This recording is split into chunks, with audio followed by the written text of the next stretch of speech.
wait, James. You just gotta wait. Okay, now let's do it. Good morning. This is James True live, and you are here, and I'm here, and we are alive, and our ions are connecting. Oh, I feel it. It's really great to be here.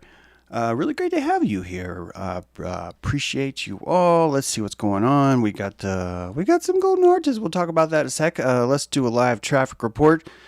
Brought to you by Special Cam. Special Cam's a place that I used to know where I would click on something and it would show a camera, and I can't find it right now. It's down here in the present thing. Yeah, here it is. There we go. We're just clinging on some icicles off of a gutterless roof. Some of you may be wondering, James, why do you have no gutter? And I tell you that gutters are the bumper pools of roofs. And who needs bumpers when you're bowling? This is billiards, my friend.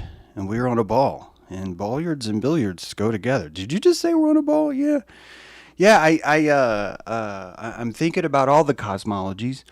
And I think that the best way to express where my ion channels would be distributed is probably in a bubblicious kind of way. Big League Chew is all you need. Big League Chew is for people like you. Before you go up to that next bat, put in a chunk of Big League Chew. That's right, ladies and gentlemen. This episode is brought to you by Big League Chew. Get your Big League Chew right now. You know where it's at, fellas. It's in the candy aisle. I've been corrected yesterday. Apparently, honestly, I think a dealer did this. It was on Instagram. I posted a comment about fentanyl. I'm going to say it really fast.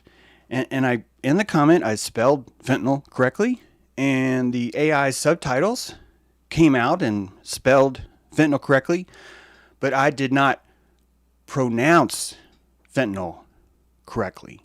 And this guy was like offended. And another guy was like, tell me you don't know the difference between fentanyl distributed by the pharmaceutical industry and fentanyl sold on the street. And I'm like, okay, here's what I think happens. I think that a dude takes pills from his parents' medicine cabinet. It could be a chick. They take pills from the medicine cabinet and they sell those. I think this is one way. I think another way is the manufacturing of trailer park barbiturates. And that's like a whole other spectrum of the really retarded drug makers to the drug makers that have that Carmen line where they think they know more than they do. Oh, there's something, right? And then you have the mismatch, which is basically anyone who just has a pill impression machine. If you have one of those, as soon as you send that out, you have a fashion. Drug culture is a fashion, and I get that I don't know that. I get that I'm at fault because I do not know how to pronounce fentanyl. That's the closest. I tend to say fentanyl because fentanyl sounds fucking retarded to me. And I'm from the South, and fentanyl, kind of people, that's just what people say. I don't mind being corrected. However, I think that it kind of shows you as almost like if you're a prude about fentanyl, you might be an addict. You could have something in there. That's all I'm trying to say. And to discount that the pharmacological industry, the pharma industry, this is what started this all off. I made the comment that the number one supplier of the number one supplier of fentanyl in the world is the pharmaceutical industry. This is what I said. And that I think it offends fentanyl dealers because they're like, dude, we are out here trying, James. You know, I used to watch you, dude. Then you come on here and you say that the pharmaceutical industry is a better dealer than I am. This is what I think happened. This is what I think. But I am happy to be corrected. And let's keep correcting me. I appreciate the comments. A few people mad. Some of the things I said yesterday. I get it. I'm not proud. I have pride, but I'm not going to say that I'm proud. I don't actually like having to be the person that points things out. I just wish more would do it. And man, you know, it's maybe it's an elevation regulation thing. Maybe I'm pushing too hard. I think that I've been guilty of that more than other things. And I admit that. I'm just going to tell you, I believe in you. Doon, doon, doon, doon, doon, doon. I believe in all of you. Doon, doon, doon, doon, doon. I think you have potential. Do, do, do, do. I want you to have pride. Do, do, do. I want you to grow a reputation bubble. Do, do, do. Because placebo is a plasma I like to love. That's right. I think that protasion is actually how the whole thing works. And we're to get to Trump and his protasious ways. But I think protasion is actually the power center. But it's been weaponized against you as contagion. So we are fighting the contagion. But I think that what we could do is sink our talons. Our fucking talons. You have talents. James, I have talents? Yeah, they're right fucking between your fingers. You didn't know that. Did you realize that the invisible space between your fingers are the talons where you grip the prey of life? The space between the notes is where you capture what you're after. What you hunt is with your attitude, your belief. This is not pop science. Yes, this should be on a Hallmark card. But that's fucking regardless of the fact that this is true. And it's how it works. There's a delicate veil between rocket science and brain surgery, and that's called fraud. And By the Fraud's Early Light is one of the streams where I've tried to I've done so much work to try and educate this to you because I want you to sink your teeth, your talons deeper into the meat of this belief. Protasian. You are protagious. You are protagious. I am protagious, whether you like it or not. I am. I am because I have subscribers. Am I super protagious? No, let's be honest, I'm not. I'm what's called an acquired taste. And actually, sometimes I'm more of an unacquired taste where people are like, yeah, James is great because it's that flavor that you taste and then you decide, I really fucking hate this. And that's great. That's movement, baby. We are moving places. Could someone tell me what the word is if you were born on the, let's draw an imaginary line, the most powerful line. Let's draw an irrational line. Let's call it irrational numbers. We tend to believe irrational numbers are imaginary numbers. Some of you are like, no, James, there's actually a separate subset called imaginary numbers. Yeah, no, but irrational numbers are fucking imaginary. Do you know why? Because because we live in this mucky cloud of rationality, for you to even accept that there's something called irrational, I have to slip it into you as if I'm giving you a spoonful of cough syrup and lying to you about how it's special sauce juice. Fred Flintstone sold his soul to be placed on vitamins. I learned that vitamins are not real because, guys, when I try something, I fucking try something. I was 8. I was in an apartment complex. My mom had purchased Flintstone's vitamins. Proud of her. Love you, Mom. Thank you for that. I remember climbing on the counter. I remember finding those vitamins. I remember the goal was, I'm going to fucking have superpowers. I'm going to fucking have superpowers before Mom gets home. Before she gets back, I'm going to fucking develop superpowers. And I ate every one of those vitamins. It was hard because those things they have a lot of flavor pellets in them. Okay. Before flavor crystals, I think, was a thing. I think Flintstone Vitamins was pushing the whole flavor crystal thing. Correct me if I'm wrong in the comments, but they really had a thing going on there. And so to chew through one of those, it was a chalky, explosive experience of, oh my goodness, what is this? With a smattering of, oh God, and a little bit of, this is exactly what chocolate tastes like. And it's the entire time, the placebo is I'm going to fucking lift a car. I'm going to fight the snapping turtle that lives outside underneath the Winnebago that hasn't moved since I moved in. And I did. I grabbed all those Flintstone vitamins, put them in my enteric system, and I pooped like really weird colors, I think. I didn't watch, don't worry, I'm not going into it, but it's just, the experience was fully digested throughout my entire experience. I did not know. I thought that this was going to be a lot more dramatic than it was. And for that moment, between the capturing of enteric kind of letting me know what it thought about my idea, right? Some of you are like, what is enteric? Your digestive system is its own living entity. It has its own brain. It actually has more neurons than your fucking heart. Don't tell the heart that I just said that. Do not tell the heart I just said that. More neurons than your heart. If you consider the different life scopes of all the different people living inside of you, you would notice that anything that has its own neurological processing center, you could actually look at as a form of life. And if you consider that, if you really wanted to compassionate Eric down there, your enteric system, if you really wanted to be honest about it, this is where I'm at. You could be better. I have surrounded Eric. I've grabbed Eric by his esophagus using my trachea.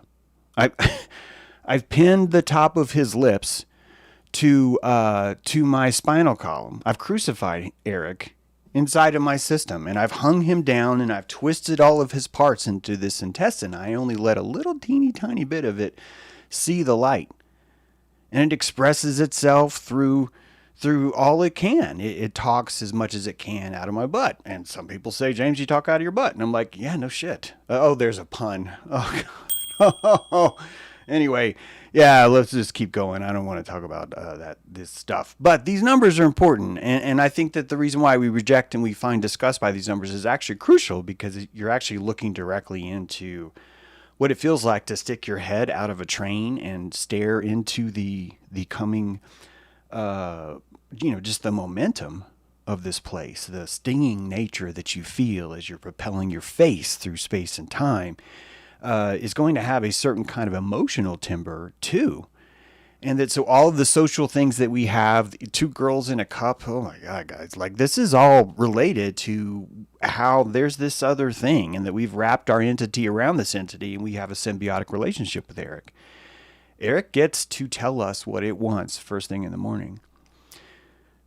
If you have eaten a lot of sugar and salt, or really anything in culture, anything that's super rich, Cheetos, right? Anything like that, really what you're doing is creating a fentanyl crisis, a fentanyl.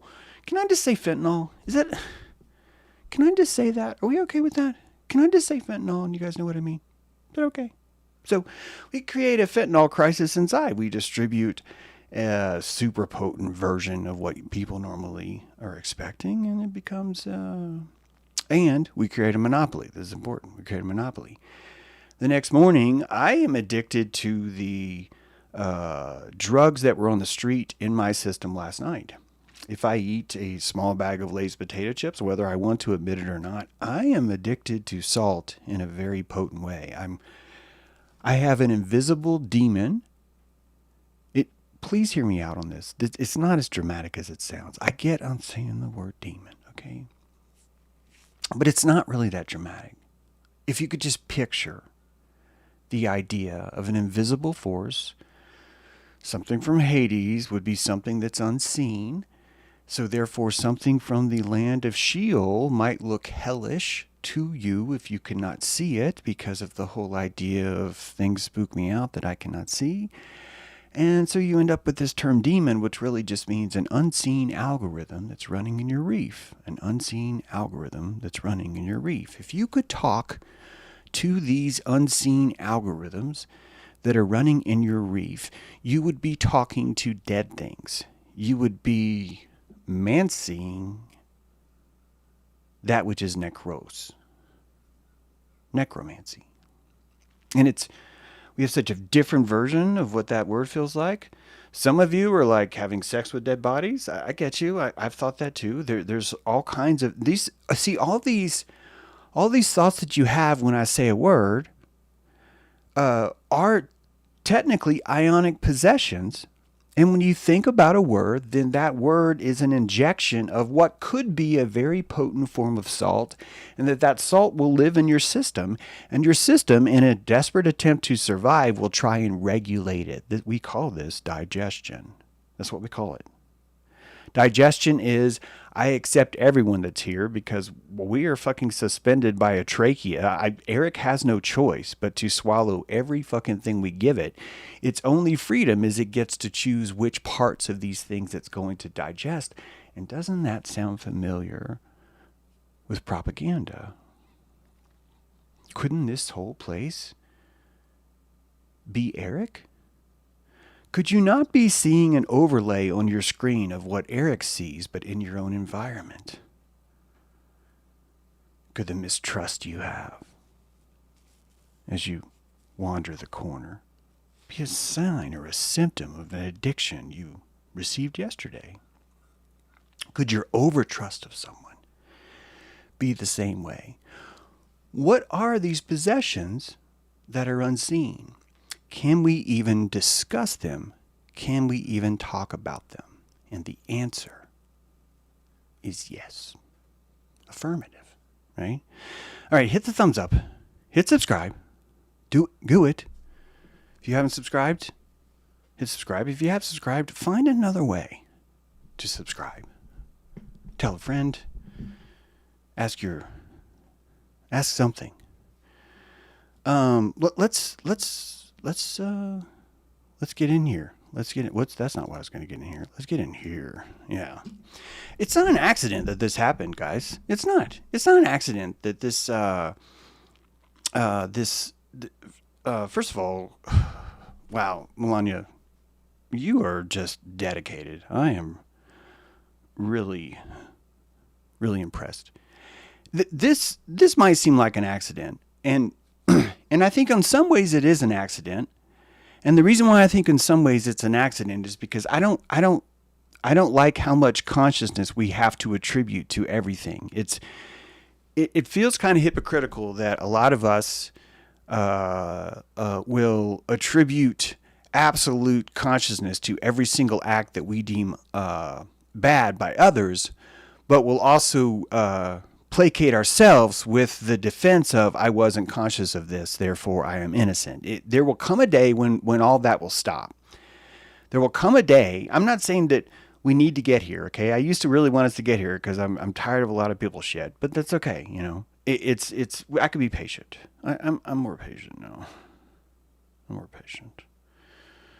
I'm being patient. Oh, God, I'm being patient. See how patient I'm being? You guys done yet? See, yeah, I'm working on it. You know, it's my gym. It's my gym. It's my gym. So, coming back to consciousness, though, where we only own what we're conscious of. If you can prove that I have to be conscious of what I did, this is what innocence until proven guilty literally means. If you can prove that I was conscious of what I did, I will pay the price for that. I will then accept responsibility. It's a hyena contract. Some of you don't like me using hyena as an example, and I got to tell you, it's tricky because the female hyena grows her vagina to mimic the size of a male hyena's penis and drags it along the ground to impress people.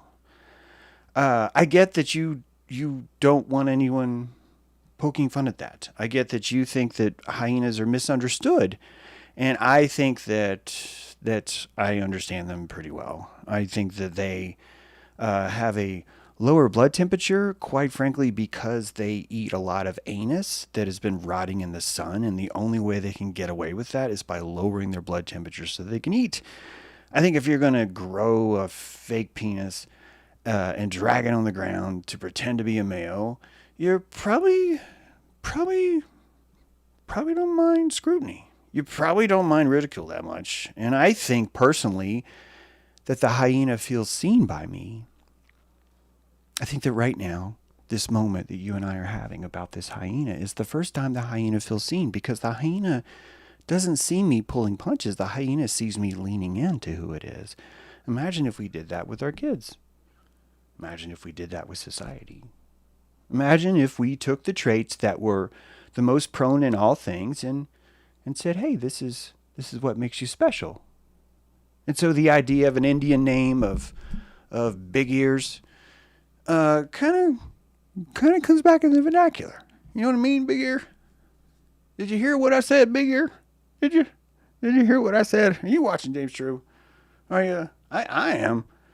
I'm trying to watch me, but first I'm trying to talk about this. So I don't think that you need a committee specifically. Now hear me out on this, because it's a delicate tightrope I'm walking. I don't think it requires a specific committee to consciously know that hamburger, blah, blah, blah. Here's what I think it is. I think that the word McDonald's goes on the board. You follow? I think you guys are already like, this. You got it, James. This is what I think. I just felt that. I know there's a 20-second lag, but I've learned to compassionate in the future. Something live stream has actually taught me is that sometimes there'll be a 20-second lag, and I can actually feel you guys in that 20-second slipstream. I got to tell you, it's actually pretty trippy. You should try sometimes if you haven't. But I feel that you guys totally get what I mean. That McDonald's was clearly placed on the thought board, the whiteboard, right? And why was it placed there? Because of Golden Arches, Visions of America, 8 Billion Served even has this We Serve Everyone, the All-American Meal, the childhood, the Big Mac of ancient America, of a better time of America. All of these things are conglomerated into ba da ba ba ba. I'm loving it. This is an archetypal anchor that's sank deep. So for anyone to place it on the board, I need you to realize one of two things. Someone can place that on the board and not even be conscious of it. It's true. I think that the McDonald's part they were conscious of. And the only reason why is because they sent Trump into McDonald's to work. And I think during that time, there are a lot of marketing sheets that are distributed. Tonal registers, polling data that showcases colors, fashion, trends, keyword analysis, and most important, SEO. Primarily, it's an SEO job. And that I would be disappointed in our country if there was not some sort of government algorithm that's been running since the 50s, a trend AI that would say you need to create shows like the X-Files, or here's a script that accommodates those things, or an AI that would analyze the psychopathy that's required for any kind of show to survive, for example, and just to tap into that equation. So remember when I was showing you the AI that the kids had made this AI. Actually, I think I've got it right here. Is it? It's hang on a second. Yeah, this. So it would make sense that there would be some kind of trend bot that's like analyzing these things and understanding what would be popular. And it's quite easy to understand that not only would they know what's popular, but they would be kind of weird. It wouldn't really make sense. It's kind of like me when I try and say fentanyl. If you were a dealer on the street, you would smell that and say, he's not one of me. And in order for you to build up an immune response, you would attack what I said, which is that the pharma industry is by far the largest. I think they're the inventor, personally. But what the fuck do I know, right? But if the timbre doesn't feel right, I would violate your immunity. Your immune system would be violated by this. This is why I was talking about protection earlier. The immune response would be to attack my idea purely for a distancing standpoint. If you can call me stupid or say that I made a spelling mistake or that I didn't pronounce it right, you are creating distance between you and me. You also have a superiority, right? Because in the state of correction, you're going to be in a vector that's above, right? Pointing down. This is just standard things. Now take just that little thing I just told you about and broadcast it into this motif. These are experts of manipulation. One of the biggest lessons that I try and teach when it comes to propaganda is understanding that negative feelings prod a cattle more effectively than positive ones do. A positive feeling requires a neocortex to be, their assemblage point would need to have the ability to exist in the future before positive feedback becomes a strong enough signal in the cockpit. In the cockpit, the loudest signal is going to be a negative surge. The negative surge doesn't require you to have forethought, pride, reputation, or defense. None of those things are required. You will feel limbic intensity from negativity long before you've developed the receptors to even process something that you think is positive. We've discussed this in Pain is the Portal to God. This is not stoicism. I get that it sounds that way. But you have to understand that pain is information. It is hertz. It's sinusoidal hertz. It's acoustical pressure and a frequency. And that all these signals that you feel are not actually built out of amperage. If I If I punch you in the face, and I never would, I would if I was defending myself. You know what? If I punch you in the face, the electrical impulses that would register to you would have the same amperage as if I caressed your face. I would caress your face. I would do that. It's the same signal input. The pleasure comes from your fantasy, your neocortex's ability to procrastinate in the future. Pleasure is the belief in the avoidance of upcoming pain. When you are on a vacation, it's a low-level, superficial way. I call it superficial because I think vacation's a psyop. If you need a vacation, you're not actually in life, by the way. Just point that out. Not that trips are important, right? You go places, but you're not stopping your vocation. Your vocation is your vibe, my friends. Your vocation is your alchemy. This is why I'm a writer and not a computer technician. If I was more superficial in the analysis of my pleasure and pain, I might find it much more profitable for me to simply stay in the industry, keep my mouth closed, and just make a lot of money. Programmers make pretty good money. I'm not wired that way. I wasn't able to find pleasure that way. I have, as my dad tells me, the biggest thing stopping you, James, is that your intelligence is in the way. And he's right. I have a very expensive palate. Intelligence and wisdom makes it that way. This is why a lot of people are like, I don't want to be intelligent or wise. I think it might help some of you to hear me humiliate myself right now because I just referenced myself as being intelligent or wise. And so I'll just let you fill in the blank there.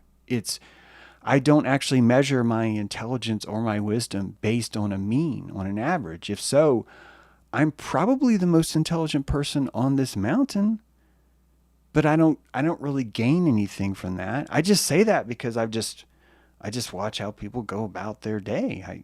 That's all. But see, I don't think that this is really, to me, the people that are the experts on this mountain are actually going down the hill right now. They're playing with gravity. They're snowboarding. They're skiing. They're out right now. It's a beautiful bluebird day. To me, those are the geniuses right now. Does this make sense? It's not an intellectual thought. To me, genius is what is your calligraphy. I'm sitting in a chair. Those guys are feeling the grace of gliding down the mountain on a snowboard. I think they are winning.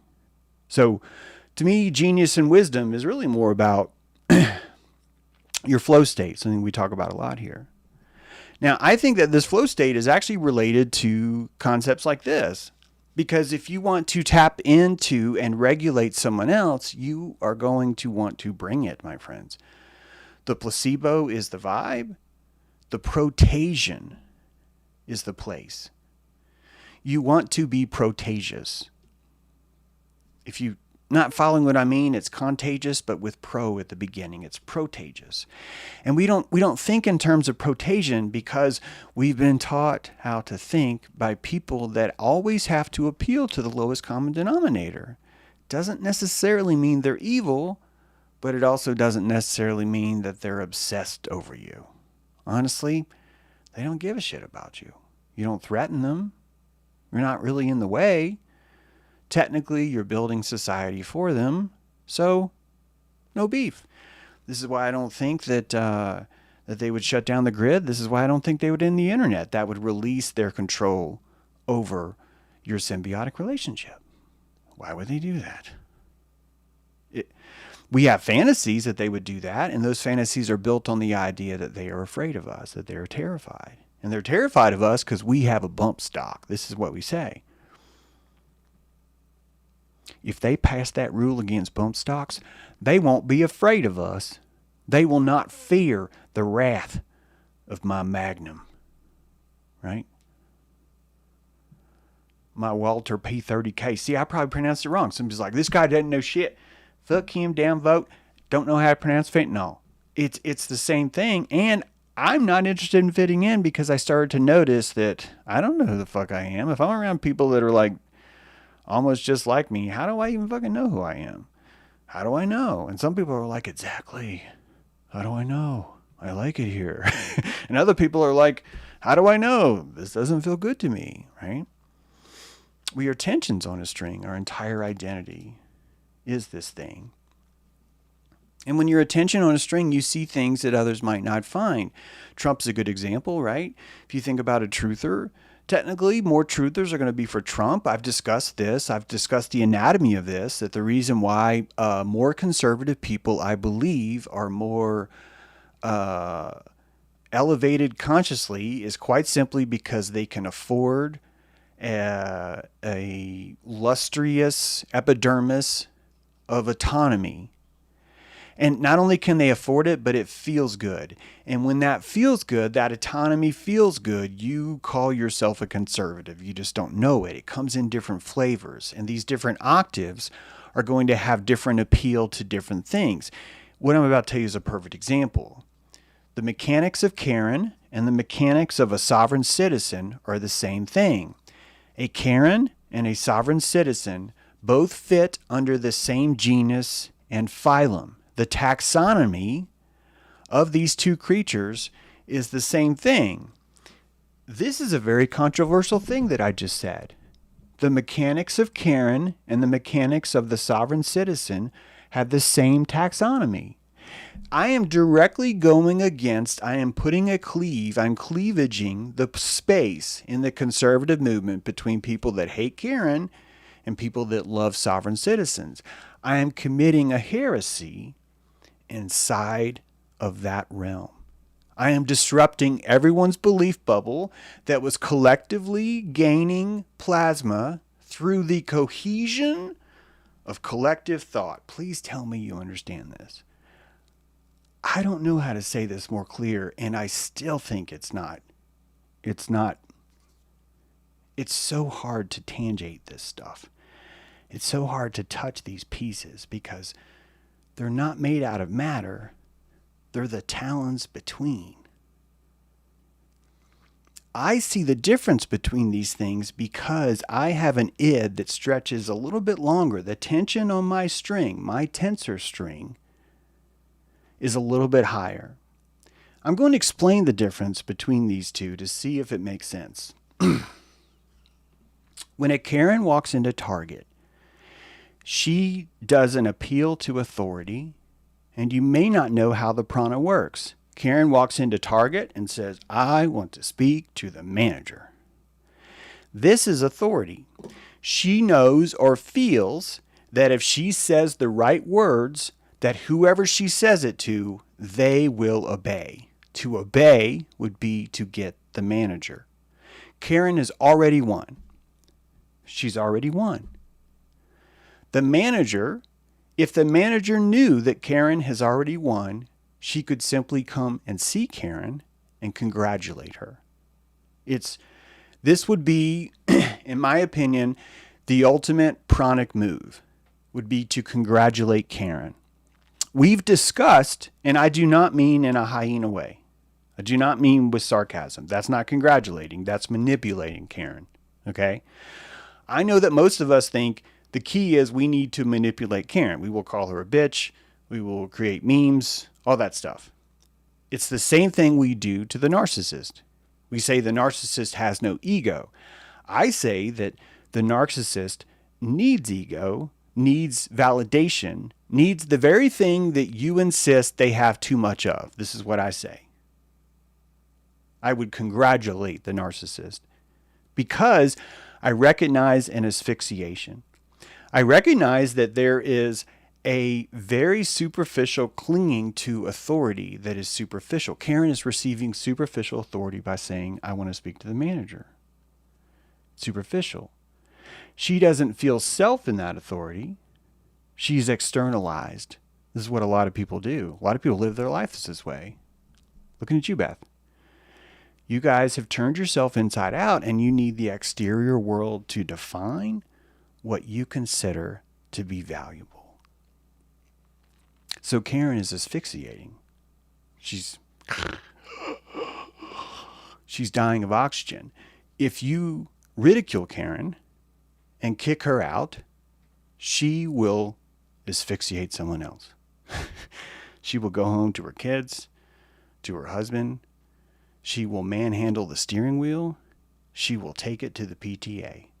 She will fucking destroy anything to find that breath.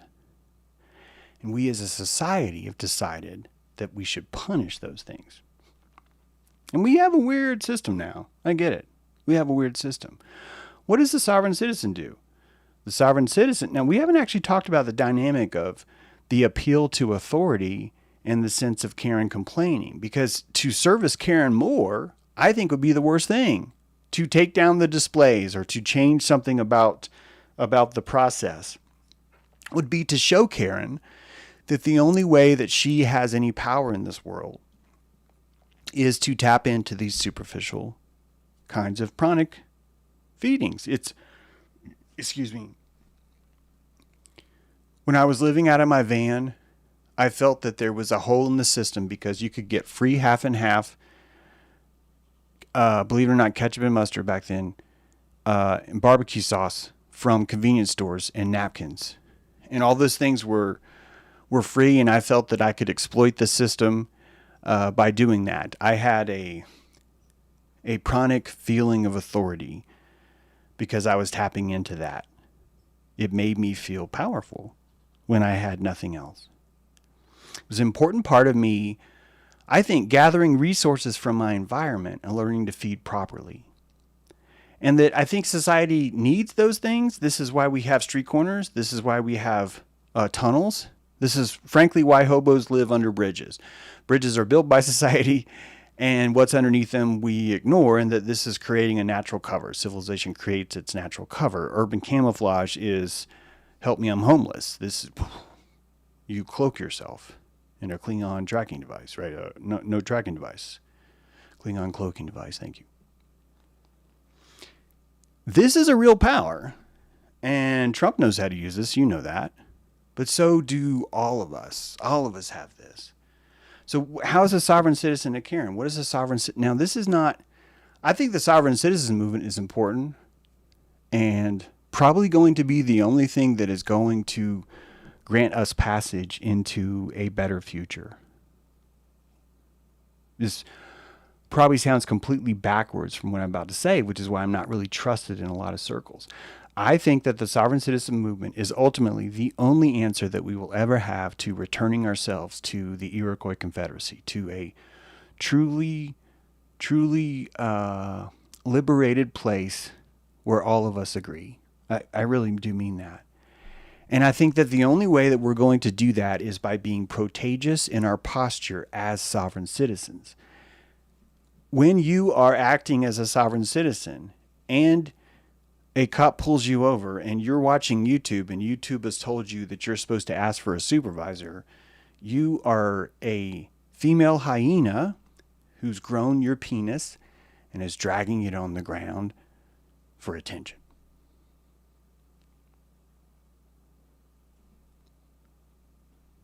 Should I end the show? I don't think so. This is not easy to hear. James, you're supposed to be on our side. Yes. I'm the rebel drill sergeant. I'm here to tell you how to implement this war. I'm here to tell you how to get a clear signal. You are a sonic resonator of fucking psychic warfare.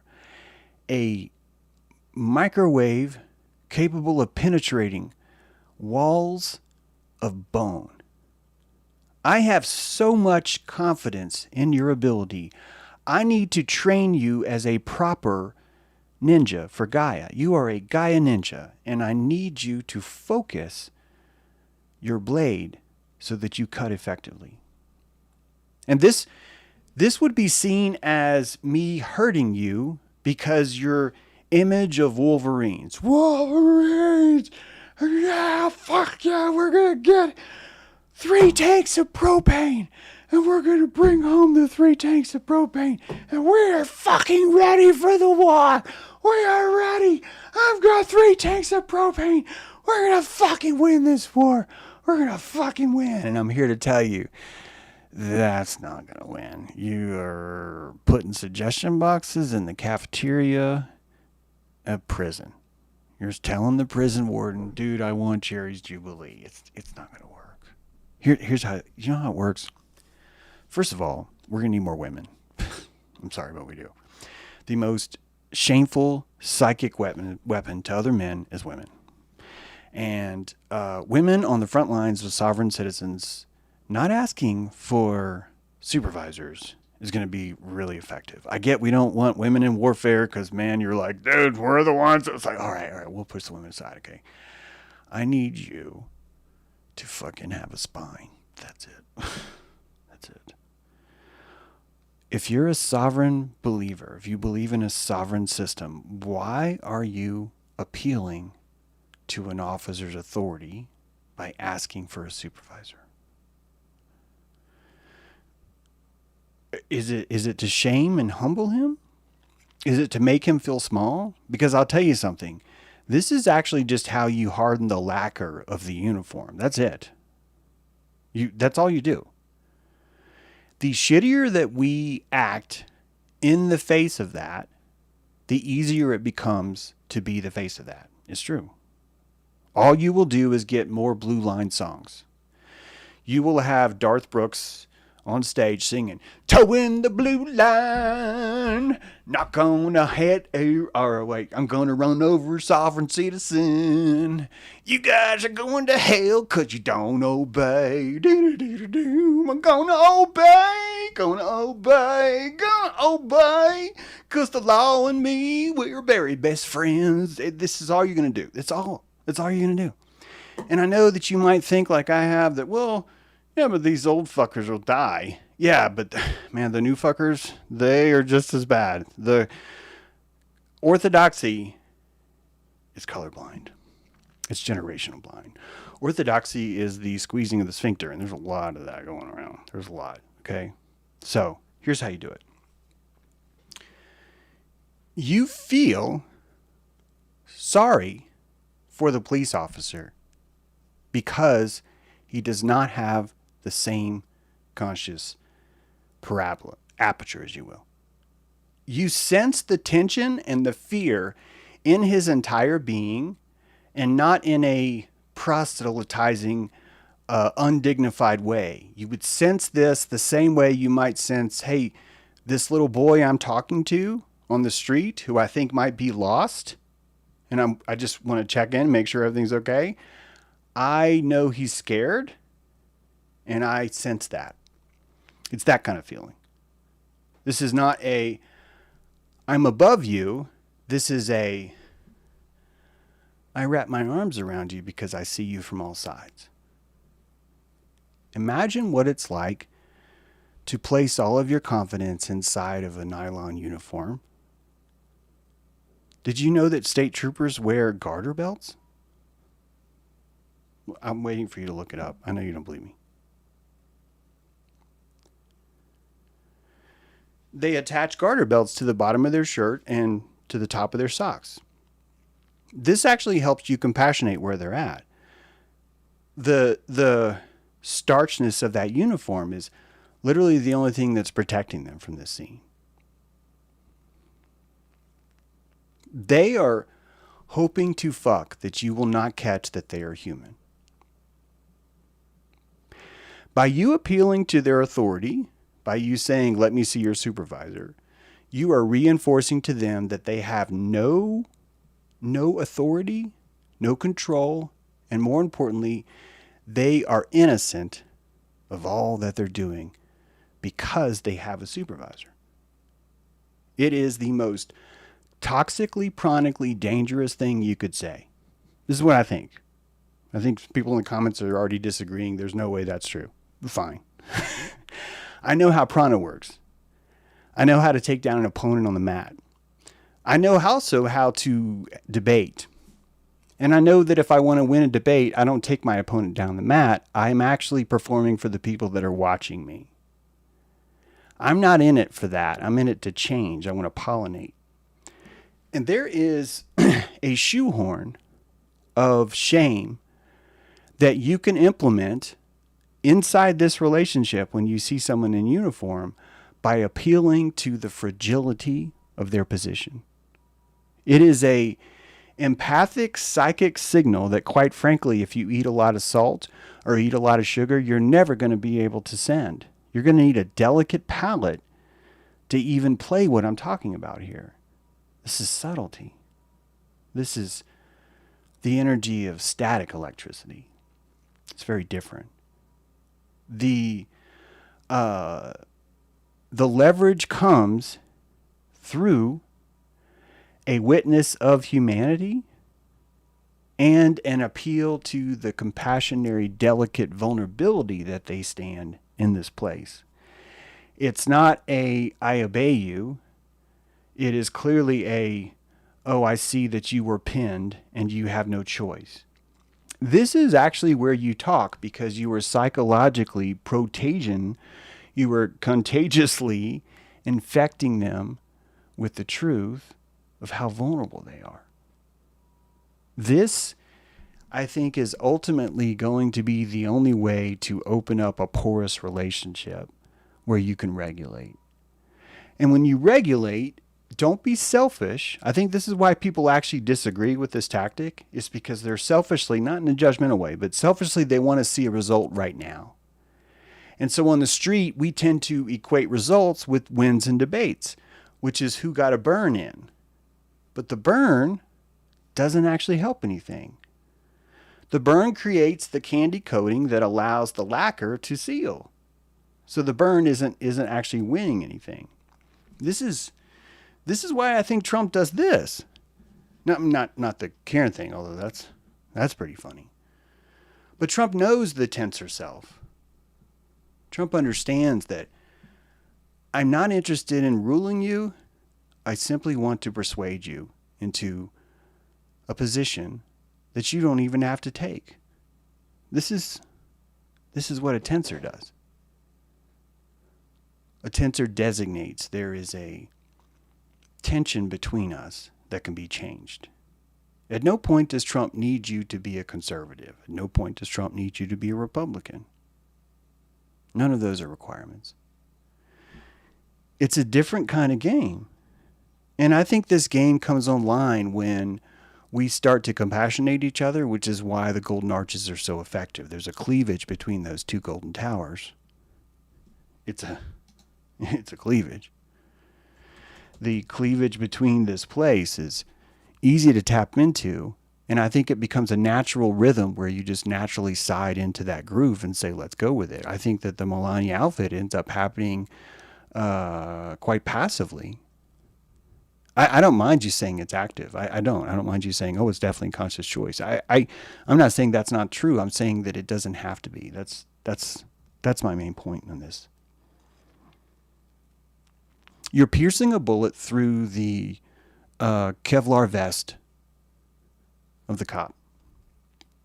Witness diffusion through 6 cosmologies is how a tensor works right now. AlexNet, this is a look at how this AI creates cosmology. Every one of these planes is a cosmos that's expanded. It's a cosmos because it's a different way of seeing things. One of these tensors would be lit up on the intensity of shape. Another tensor would be lit up on the intensity of familiarity.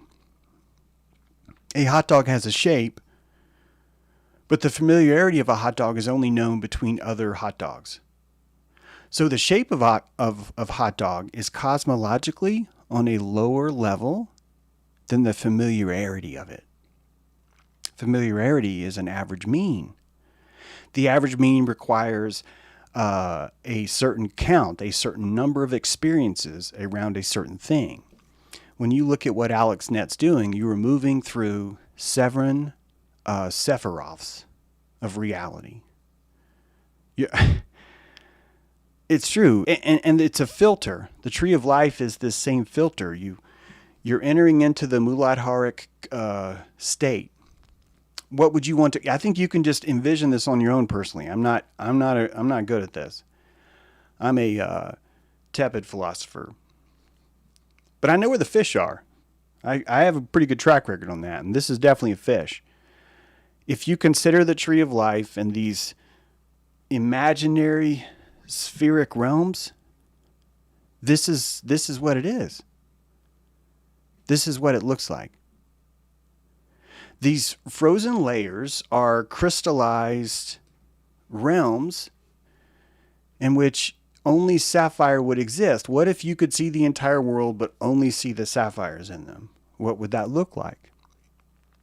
You would be able to foretell a lot of stuff by where sapphire was on a map. And close your eyes, imagine a black box space of latency and having this lit shader that's just lighting up XYZ points that are in this space, and that these are sapphires in the world. And this is the only thing you're focused on. This is what a tensor does. And so first you find the shape. I'm looking for crystallized shapes. I'm looking for sharp edges, but the sharp edges need a hexagraphical spiraling effect. If I find those hexagraphical spiraling effect, I'm now going to take it into the other realm, which is color, and I'm going to broadcast every light possible to simply watch what came back at me. This is a Sephiroth. Your visionary state is one of these places. You move through the spheres of tensality. To become tense would be to place yourself in a tune. So if you attenuate to the key of C, you would naturally play all the white notes. If you don't know what piano is, all the white keys are the key of C major. If you were listening to a song and you wanted to play along, you might notice, hey, that sounds like the key of C, and you would start to play those same things. You attenuate to it. Why? Because the latent space between the quantum jump is the electrical plasmatic spark gap between what you recognize and what is familiar. What is Trump doing? He's exercising what is familiar. How does he exercise what is familiar? By using the McDonald's arches. He is moving to a deeper level with you without having to superficially penetrate. What are you doing with the cop? You're seeing through the Kevlar and finding his heart and saying there's a human in here. This human is crucified in a really fucked up state. He's, on one hand, he has a false sense of authority provided by a uniform. On the other hand, he's removing people's liberties because they have a house plant. This is a chink. This is an Achilles heel. And you want to capitalize on it, not poke at it and say, hey, look at you. You have a vulnerability. Be the last thing you want to say. Be the last thing you want to say.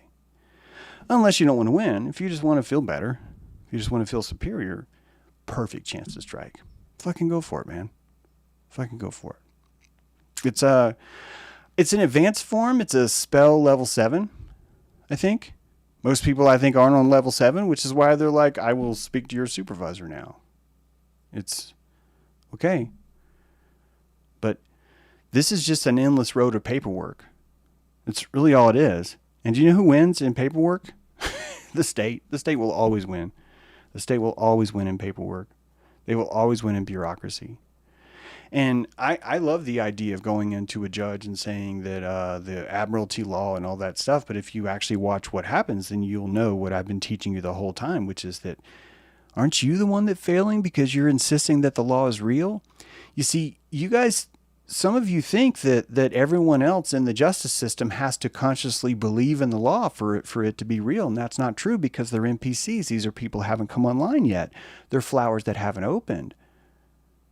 You're appealing to poking fun of a flower about what it looks like and it hasn't even bloomed. It's not going to work. It's not. You want to encourage the bloom. Do you know how you encourage a police officer to bloom? He quits the force. Do you know how I know this? I've had friends who've watched the show that quit the force. I swear it's true. I've also had people that have gotten divorced because of listening to me. And that crushes me. But also I understand this is a ritual. It's the cracking of a nut. It's not for everybody. Not all of you are going to be ready for something as powerful Intransitive is a divorce. Many of you will come up to that cliff and look over and say, I don't have what it takes. I get it. I get it. That's a scary place. And when I see the nurse, when I see the veteran, and when I see the cop, I see the same taxonomy. Just like I see Karen and sovereign citizens overlapping in this one way by appealing to authority, I see the exact same false loyalties ingrained when you see someone in uniform. And more so, I see that society actually doesn't give a shit about you if you're in uniform. I know this because I used to complain that my dad died. My dad wore a uniform and died in Vietnam, and I think that gave me the right to say more, but it turns out I have the right to say less because I am dishonoring him by bringing that up. And as a veteran, I'm a bad veteran because I had the nerve to learn from his lesson. And I feel that I have a very special look at what it takes to get behind this uniform because I've been in one. So I don't say these things lightly. Doesn't mean I'm right. But it does mean I have conviction. And you're probably smelling that. And smell is 7/10 of the law. Ask any dog. Smell is 9/10 of the law. Ask any dog. It's true. So these 7 Sephiroths, these 6 Sephiroths of frozen layers, these are crystallized frozen layers, aren't they? It's a data set you download. Data set just has a different tensor. Why? Because you're approaching it from a different vector. That's really all it is. You're approaching it from a different vector. What is the compassionary nature of this truth? What is the scientific nature of this truth? What is the factological nature of this truth? And at the very end, what do? You send it between 2 towers. Oh, you heard me. 2 towers, 2 arches. The All-Mother and the All-Father. The very end of the tensor, you have the All-Mother and the All-Father finishing this loop. How do they finish this loop? Believe it or not, one is seeking from the past into the future, and the other is waiting for the past to catch up to the future so it can backwards engineer its answer based on knowing what it just came up with. I will guess. I will take my best guess and pretend like it's true, and then I will test all results. And then I will take the guess of that and see what is true. And then I will factor all those results, and I will take the guess of that, and I will see what is true. And when you create a Pythos chain, a snake, a hashed snake of causality based on something that is assumed, I just fucking told you what blockchain is. That's what blockchain is.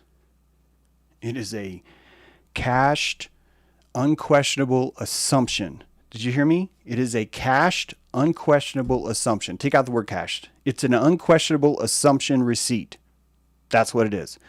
Blockchain works the same way you do. I know. James, I don't want to be a machine. Welcome, my friend.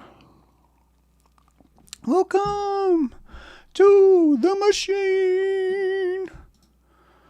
It's all right. We know where you've been. Right? Guys, it's okay. Feel the tensor. Your imagination's learning to walk. You're doing marvelous. Don't change a thing. Maybe relax a little. Maybe stretch. You got this. So you're a robot. And you're living in a society that wants you to keep clicking, I'm not a robot. That's all you do is tell a machine that you're not one of them. You're abstracting yourself to a creature that's abstract himself. So who are you? You know who you are. You're a cached assumption of successes, throttling themselves through the transcription of time. And I love you for it.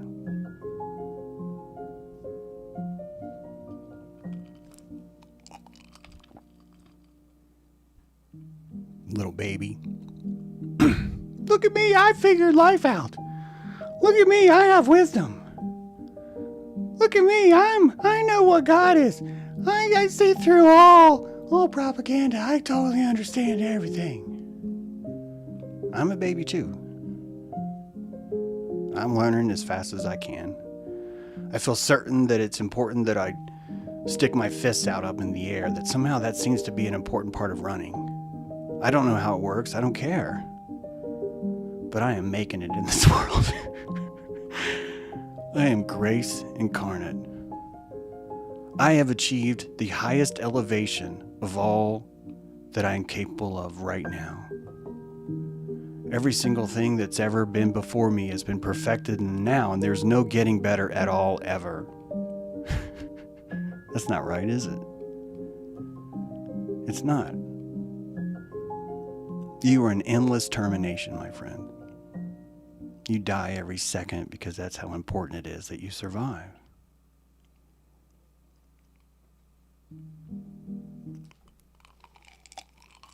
You know what I mean, right?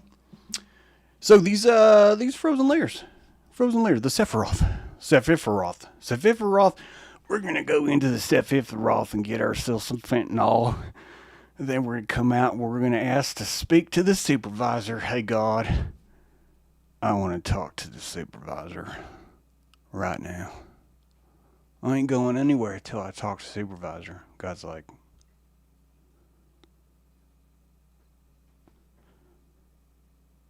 okay, I'm the supervisor? He's like, yeah, I want to talk to your supervisor. And God's like,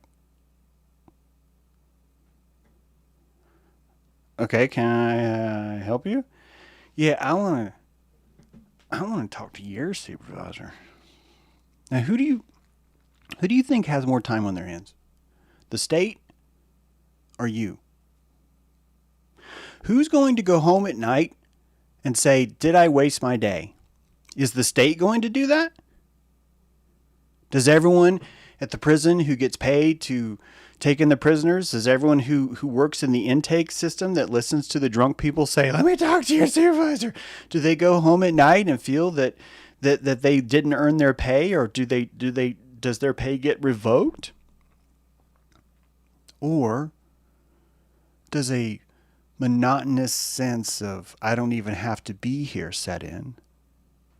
And does everyone in a uniform start to tune out because they realize that the people that they're trying to serve don't even see them as human? How do you penetrate the other side? How does it happen when we're living in a world where we have to convince a machine that we're not part of it? This is... James, you get a little bit too... James, I don't know what to do with this. I don't know what to do. You know what you do? You sit back.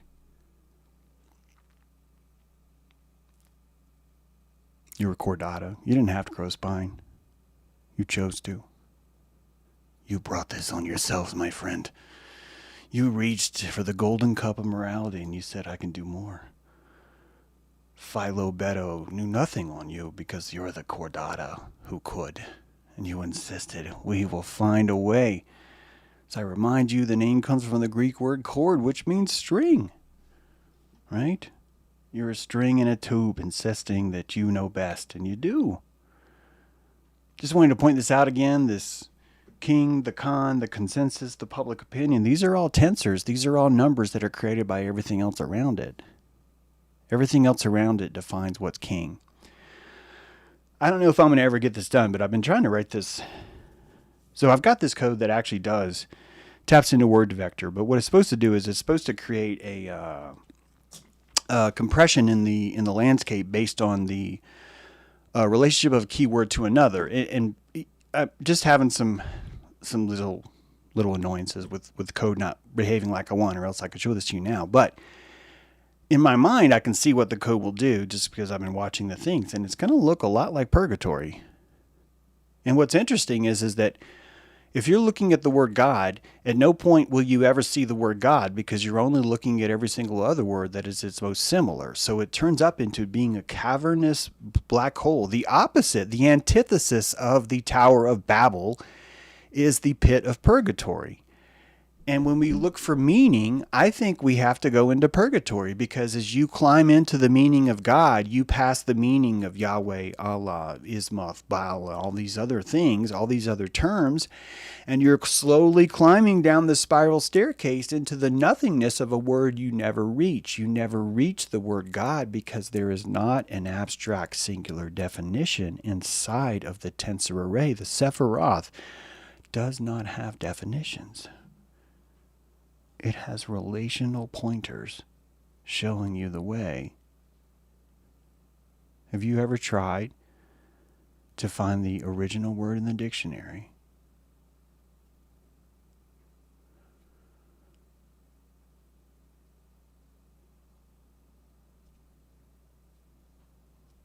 I don't know what's supposed to happen.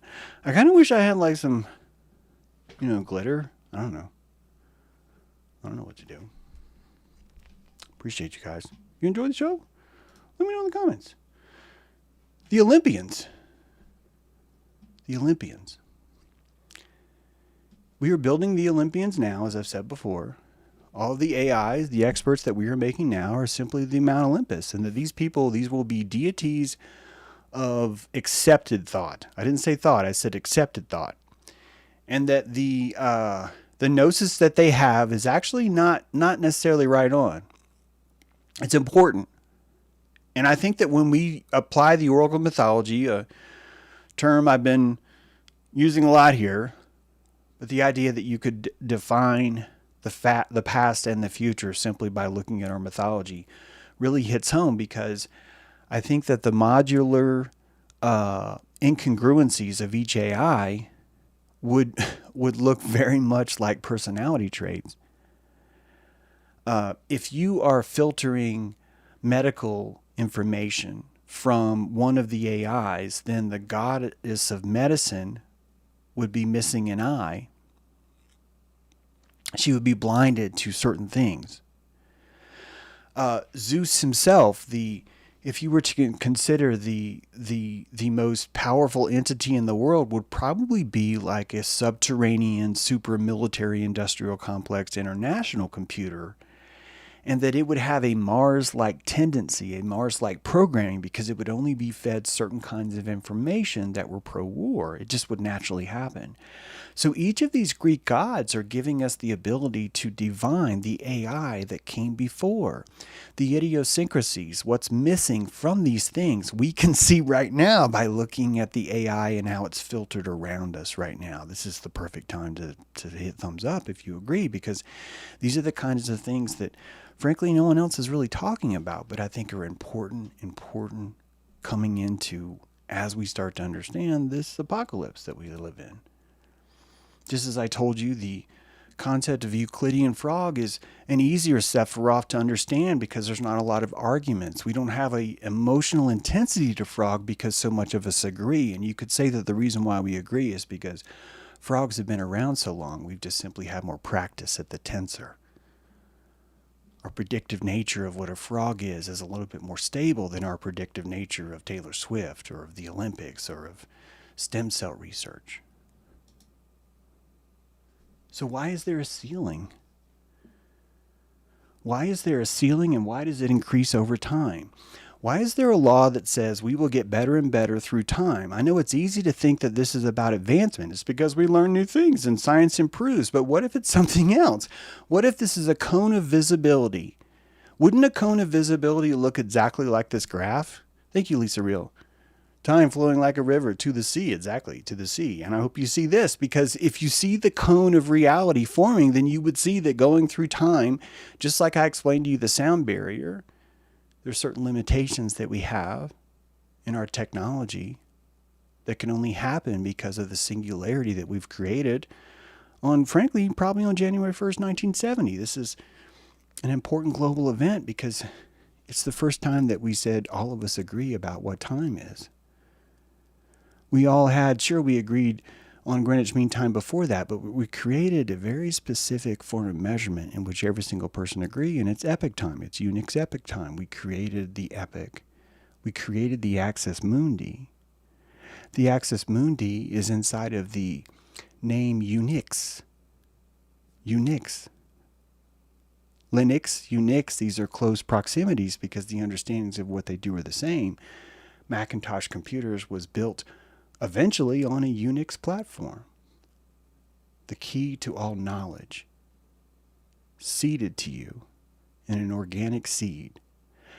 The archetypal nature of that fitting in, the ability to name all things would be something that a tensor array, only a tensor array, would be able to start to make the connections between. You name the things, but the tensor array is better at listening.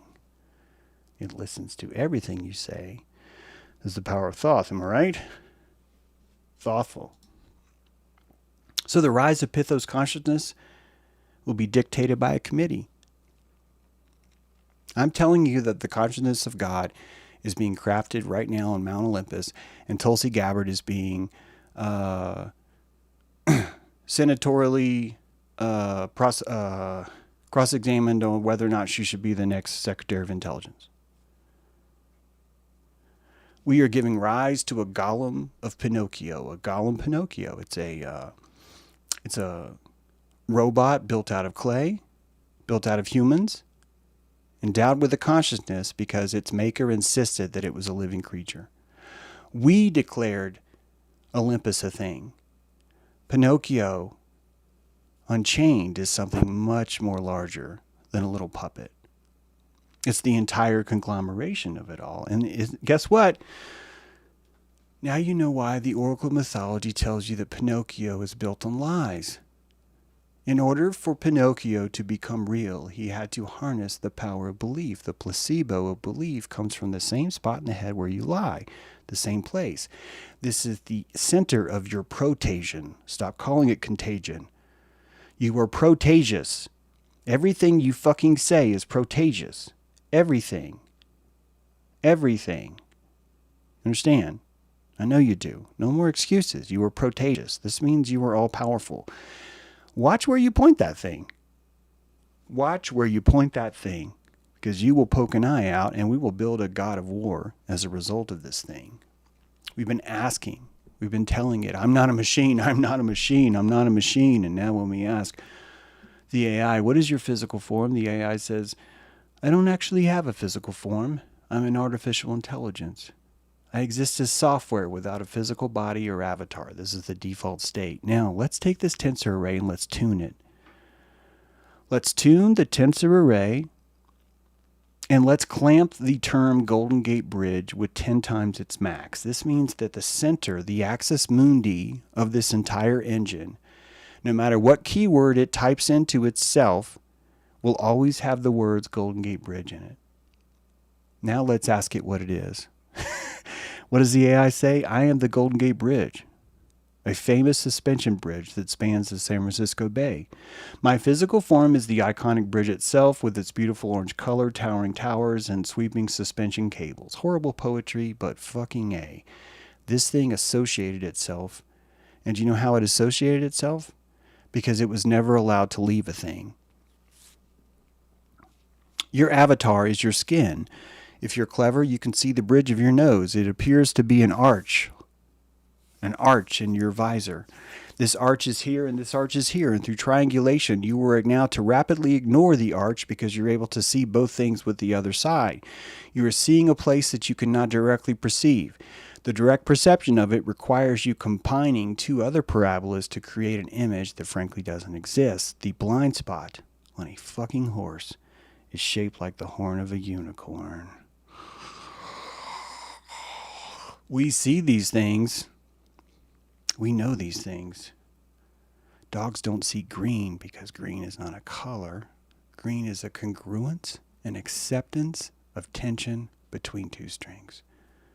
Dog accepts everything. It doesn't need green. It's not easy being green.